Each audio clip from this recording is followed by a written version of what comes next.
If you have been trying to sell your property for more than 8 weeks and you have had less than 5 viewings, then the answer to that question is almost certainly yes. Your asking price is too high.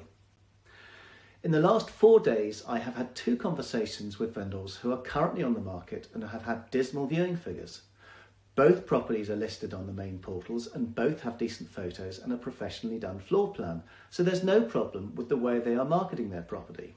Now, a lot has been talked about the property market taking a big hit from the recent mortgage rate rises and the worsening cost of living crisis, but the truth is that right now there is still a chronic shortage of property for sale and sufficient numbers of proceedable buyers, meaning that correctly priced property will sell.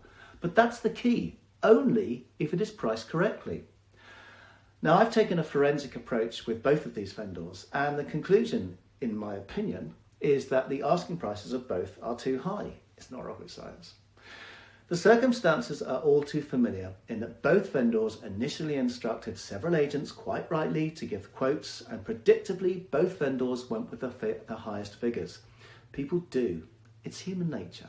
So far, so much time wasted. Weeks, in fact months, since that initial decision was taken to sell.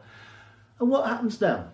Well, vendor number 1 signed a 12-week contract. Actually, I repeat that, a 12-week contract, and is still tied to that agent that deliberately overvalued their property purely to secure the instruction.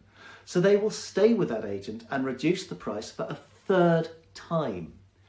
The second vendor has given up and decided to rent out the property instead. So that's a couple's plan to sell both their properties and buy their forever home, put on ice for yet a couple more years. What a waste.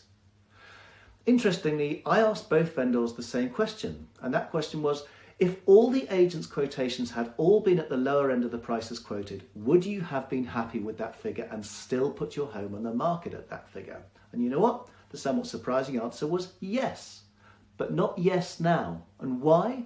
Because that higher figure has been etched into their subconscious. They thought they were going to get a sum of money and they made plans, serious plans. And the sad thing is that at the lower price, they would still have been able to make those plans, and by now, those plans would have been realised and their lives moved on. What a waste of time, money and resources, not to mention the frustration and annoyance. So what's the answer? What should the correct asking price for your property be?